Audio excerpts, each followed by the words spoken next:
So the new 13F filings are out, and Warren Buffett is trimming his Apple position.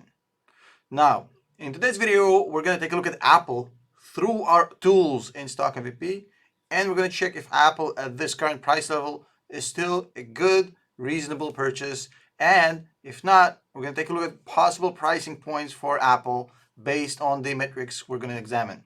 Now, let's go to StockMVP real quick. We don't waste time on this channel. We go straight to the business. Right now in StockMVP, we're going to pull up Apple, and we're going to take a look first of all at the basics here. So the basics are quite simple.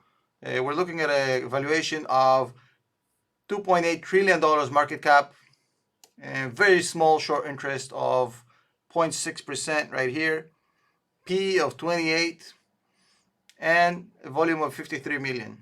Now, we're going to pull up my own metrics, which I use. I have some of these right here. So I think Tom is the one where I have the default ones. So we're going to take a look at them right now. Yeah, okay. So let's pull up the MVP cards, and we're going to do this on the fly. So as you can see, revenue for Apple over the past 12 months is flat. So in fact, went down by almost 3%. So last year they did 394 billion. This year 383 billion. So there's no growth in the revenues.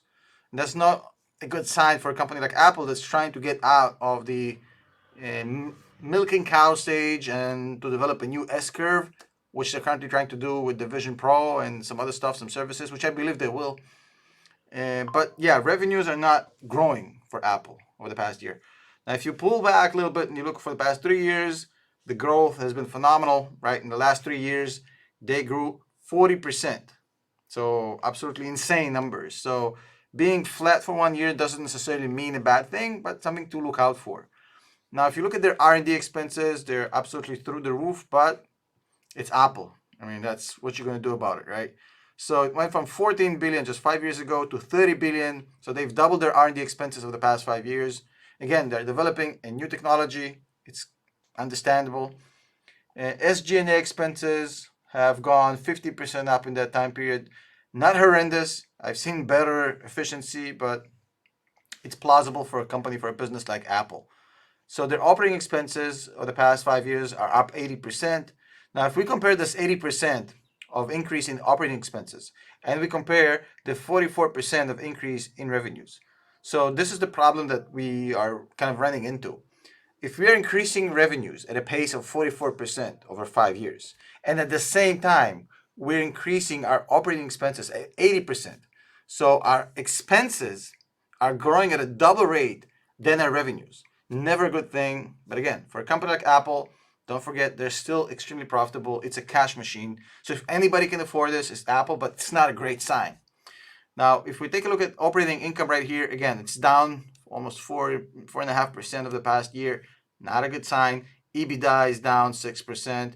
Again, not a great sign. But if you pull out and look at the past 3 years, you're going to see it's up 60% 3 years. So they're after a huge spike. So having an off year is understandable.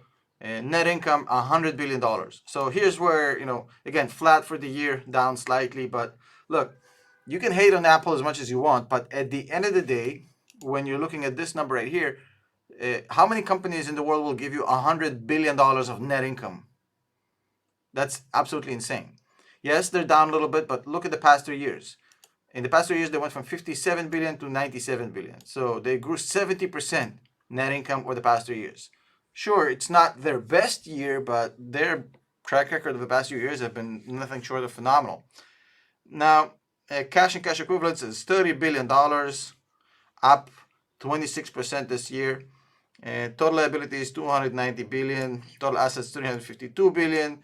So they have more assets than liabilities, but again, for my stocks, I like to see at least 2-to-1, 3-to-1 ratio, which means at least twice more assets and liabilities. I don't like to see companies that are cutting it close, basically almost on a 1-to-1 basis. Now, if we take a look here, net debt is 81 billion. Again, not a huge crime. Not something that I'm going to bash a company for, by no means. But again, I don't like companies that have 30 billion in cash and 80 billion in debt. So it's a very leveraged business. I get it. It's CapEx heavy.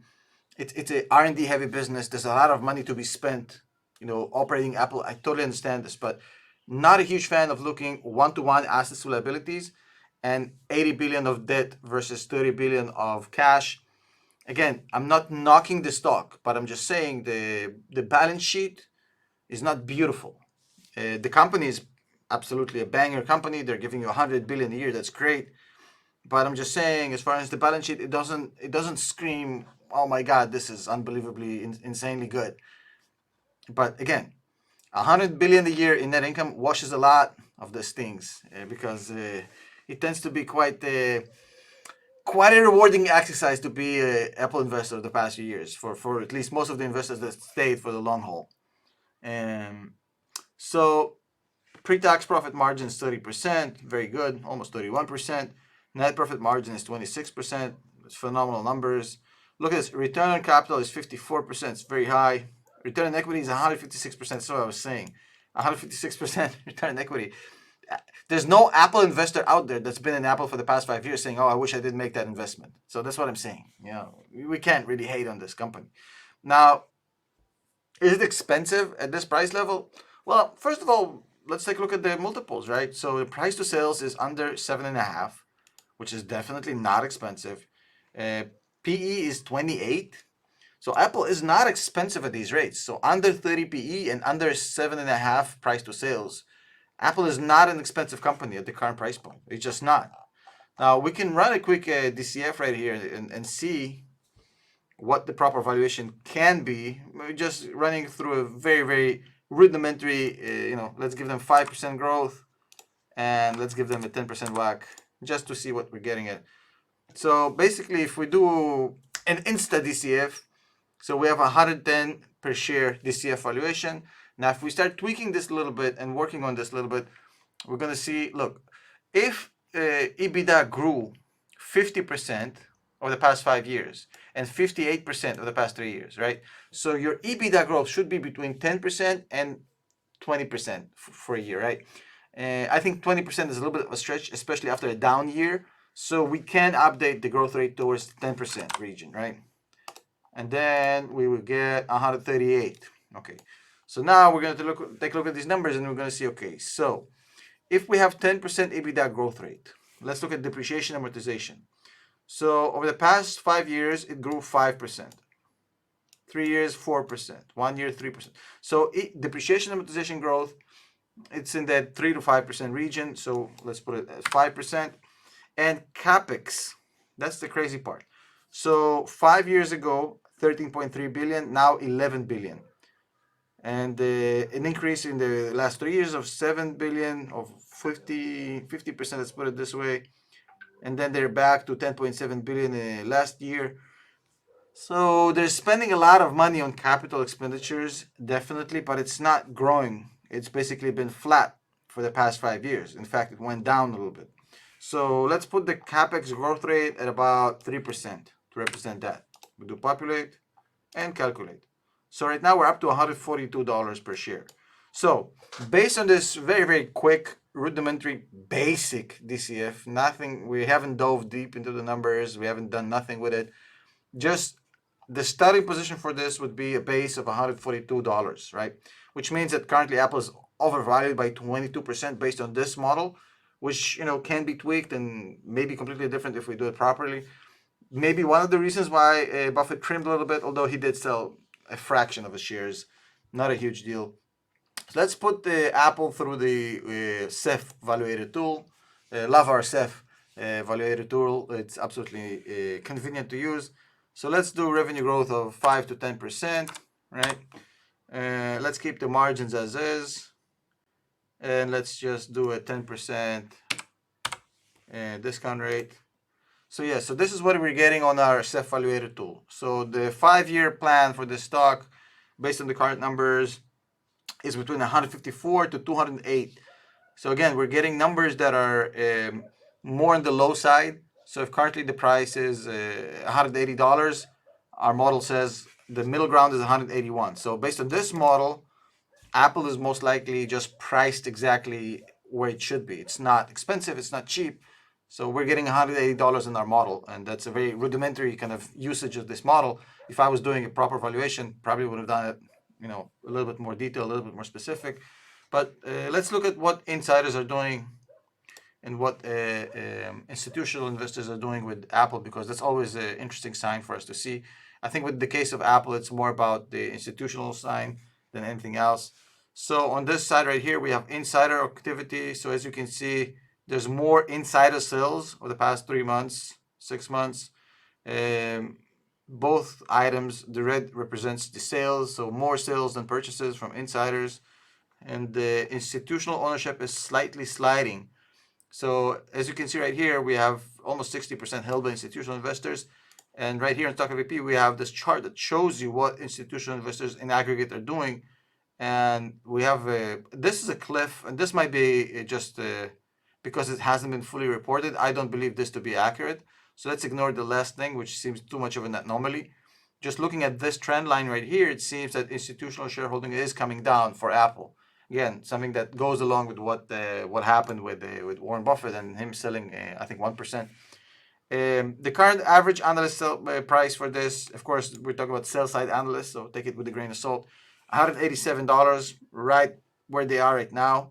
And if you take a look at the specifics, you can go right here and look at the different price targets. You'll find higher and lower, but the average is about $187. So based on this very preliminary review, it seems that Apple is either priced in exactly right or slightly a little bit above where it should be. Nothing dramatic. It's still a great company.